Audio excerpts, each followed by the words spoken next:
Hello दोस्तों, कैसे हैं आप सब। हमारी कहानियाँ देखने के लिए हमारे चैनल को सब्सक्राइब कीजिए और हाँ, बेल आइकन दबाना मत भूलिएगा।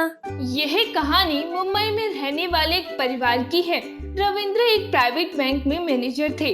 उनकी माँ सुभावती और पत्नी निर्मला हाउसवाइफ थी और उनकी इकलौती बेटी ऋतु हाई स्कूल में पढ़ाई कर रही थी। ऋतु पढ़ने में बहुत ही तेज थी। वह हर साल टॉप करती थी। डाइनिंग टेबल पर रविंद्र बैठा हुआ था, तभी उसकी पत्नी निर्मला कचौड़ी लेकर आती है, जिसे देखकर रविंद्र कहता है, अरे वाह, आज तुमने कचौड़ी बनाई है नाश्ते में। खाकर देखिए कैसी बनी है। निर्मला, तुमने मेहनत तो बहुत की, पर तुम माँ के जैसी कचौड़ियाँ नहीं बना पाई। उसकी बात पर निर्मला हंसती हुई बोली, माँ तो हमेशा ही अच्छा खाना बनाती है, आखिर सालों का जो अनुभव है। सुभावती ने बड़े प्यार से रविंद्र को देखते हुए बोली, अरे मुझे कह देती तो मैं ही बना देती। तभी ऋतु बोली, पापा इतनी अच्छी तो बनी है, मम्मी ने इतनी मेहनत से बनाई है, मम्मी की कचौड़ी बहुत अच्छी बनी है। ऋतु है तो अभी 13 साल की, पर बातें बड़ों के जैसे करती है। नाश्ते के बाद रविंद्र ऑफिस चले गए। निर्मला अपना काम कर रही थी। ऋतु का आज स्कूल नहीं था, इसलिए वह घर पर ही थी। ऋतु, तुम्हारे लिए दोपहर के खाने में क्या बना दूं? ऋतु अपनी माँ के पास आकर खड़ी हो गई और बोली, मम्मी पापा जब देखो आपकी बुराई करते हैं और दादी और उनके बनाए खाने की तारीफ करती हैं। मुझे बहुत बुरा लगता है। निर्मला ने उसके गाल को चूमते हुए कहा, ओहो मेरी बिटिया रानी को बहुत बुरा लगा। अच्छा चलो, एक बात मुझे बताओ, बिल्कुल सच्ची सच्ची, जब तुम्हारे पापा और मेरी शादी हुई थी तो उस समय तुम्हारे पापा की उम्र 26 साल थी। तुम्हारे मम्मी पापा की शादी को 14 साल हुए हैं। अब बताओ, 26 ज्यादा होता है या फिर 14? दादी माँ के हाथों के बना हुआ खाना तुम्हारे पापा ने 26 साल तक खाया है और मेरे हाथ का बनाया हुआ खाना खाते हुए अभी 14 साल ही हुए हैं। इसलिए तुम्हारी दादी माँ तुम्हारी मम्मी से 26 साल आगे रहेंगी।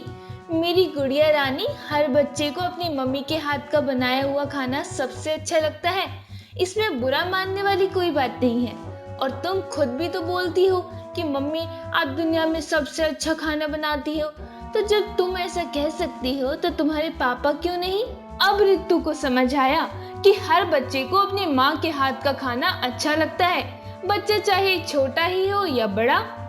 आप बिल्कुल सही कह रही हो मम्मी, ये हुई ना बात, मेरी बिटिया तो समझदार हो गई है। धीरे धीरे समय गुजरता रहा। ऋतु अब सॉफ्टवेयर इंजीनियर बन गई थी। ऋतु एक मध्य वर्गीय परिवार की लड़की और अपने खानदान की पहली सॉफ्टवेयर इंजीनियर थी। हालांकि ये बहुत आम बात लग सकती है, परंतु उसकी माँ के लिए ये एक उपलब्धि जैसा था। ऋतु कभी अपने घर से दूर नहीं रही थी। बहुत जतन से पढ़ाया था माँ ने, हमेशा उसकी जरूरतों को पूरा किया और उन्हें पूरा करने में हर तकलीफ सही, परंतु कभी शिकायत ना की। पढ़ाई के बाद जब ऋतु का नौकरी के लिए सिलेक्शन हुआ, तब सबसे ज्यादा खुश उसकी माँ ही थी। खुशी से फूली नहीं समा रही थी, पर ऋतु को नौकरी के लिए अपनी माँ से दूर चेन्नई जाना मंजूर ना था। माँ, मैं चेन्नई नौकरी नहीं करूंगी, ना अपनी भाषा ना अपना जैसा खाना। माँ, गर्मी भी तो कितनी बढ़ती है वहाँ, और आप भी तो नहीं रहोगी वहाँ मेरे साथ। पता नहीं कब मुझे छुट्टियाँ मिलेंगी, कब आप सबसे मिल पाऊंगी। बेटा, यही मौका है कुछ कर दिखाने का, बाहर की दुनिया देखने का और उनके साथ कंधे से कंधा मिलाकर चलने का। तभी उसके पापा आ जाते हैं और कहते हैं, बेटा, तुम्हें तो मौका मिल रहा है कुछ करने का, आगे बढ़ने का। तुम्हें मौका हाथ से नहीं जाना देना चाहिए। यदि तुम्हें डर लग रहा है वहाँ पर जाने में, तो तुम्हारी मम्मी भी चली जाएगी तुम्हारे साथ और 1 महीना रहकर वापस आएंगी। लेकिन मैं एक बार और कहना चाहता हूँ बेटा, ऐसा मौका बार बार नहीं मिलता है। ऋतु का जाने का मन ना था, तो उसे माँ और पिताजी की हर बात फिल्मी डायलॉग लगती। उनकी हर बात पर वो खींच उठती, चिल्ला पड़ती। मैं इतनी दूर वहाँ जाकर क्या करूँगी, कैसे रहूंगी? अनजान सर, अनजान लोग, अनजान भाषा। ऋतु भी अपने मन में ही सोचने लगती है, शायद मम्मी पापा अपने सपने पूरे करने के लिए मेरे ऊपर दबाव डाल रहे हैं। ऋतु के अनेक बहाने बनाने के बाद भी एक काम ना आया, और वो दिन आ गया जब ऋतु को उसकी माँ चेन्नई छोड़ने फ्लाइट से आ गई। 1 महीना साथ बिताने के बाद निर्मला जी के घर वापस जाने का दिन आ गया। माँ, मेरा यहाँ मन नहीं लग रहा है, मैं भी आपके साथ चलती हूँ ना वापस मुंबई। बेटा, हम हमेशा तुम्हारे साथ हैं। तुम जब वापस आना चाहती हो आ सकती हो, परंतु अनुभव लेने में क्या बुराई है। अनुभव बहुत बड़ा शिक्षक है और उससे मिला ज्ञान कभी व्यर्थ नहीं जाता। इतना कहकर निर्मला वापस मुंबई जाने के लिए तैयार हो रही थी, लेकिन रितु का मन गुस्से से भरा हुआ था और वो खड़े आंसू बहा रही थी। पर माँ ने शायद अपना दिल कठोर कर लिया था। रितु के सामने वो एक पल भी कमजोर न हुई और वापस मुंबई आ गई। धीरे धीरे समय निकला। अब रितु भी माहौल में पूरी तरह ढल चुकी थी। आज उसकी नौकरी के 3 साल भी पूरे हो गए और साथ ही एक और खुशी की बात बताने उसने माँ को कॉल किया। माँ, मुझे यकीन ही नहीं हो रहा कि मैंने यहाँ अपने 3 साल पूरे कर लिए। अब तो यनको इप्पो कोंजम कुंजम तमिल पुरियम। निर्मला को कुछ समझ न आया। ये क्या कह रही हो बेटी? अरे माँ, इसका मतलब है कि अब तो मुझे थोड़ी थोड़ी तमिल भी समझ आने लगी है। अब जैसा देश वैसा भेष। गजब! चेन्नई में समझदारी की ट्रेनिंग भी मिली है क्या तुम्हें? आप भी ना। अरे, मैं आपको एक और खुशखबरी देना चाहती हूँ कि मुझे कंपनी की तरफ से एक प्रोजेक्ट के लिए विदेश जाने का मौका मिला है। जैसे ही रितु ने ये बात कही, फोन की दूसरी तरफ एक गहरा सन्नाटा छा गया। निर्मला की हालत तो एक पल तो ऐसी हो गई मानो काटो तो खून नहीं, मारो तो जान नहीं। माँ, अरे कुछ तो बोलो, क्या हुआ आपको? खुशी नहीं हुई क्या? अरे बेटा, इस बात की खुशी मुझसे ज्यादा और किसी को हो सकती है क्या भला?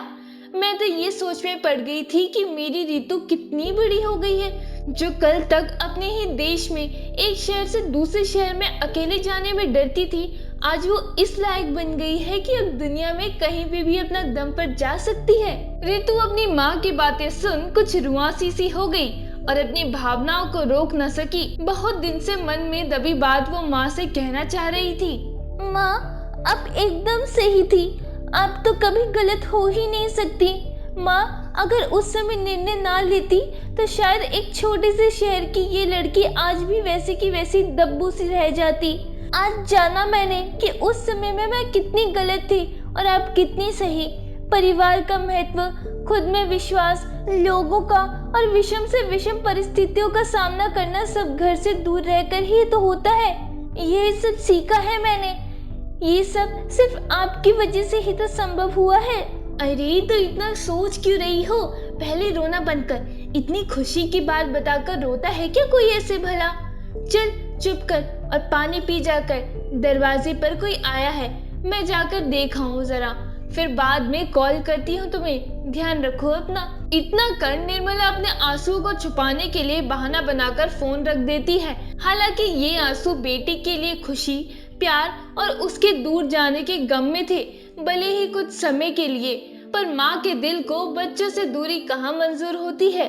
फोन रखने के बाद रितु भी पुरानी यादों में खो जाती है और मन ही मन सोचती है कि अपने बच्चों की खुशी और हित से परे माँ बाप कभी सोच सकते हैं क्या कोई बात? परंतु मेरी तरह नादान कितने बच्चे ये सोच लेते हैं कि हमारे लिए कुछ करना माँ बाप का प्यार नहीं वरन कर्तव्य है। काश हम बच्चे भी स्वार्थ से परे होकर उनकी खुशी के लिए कुछ कर सकते।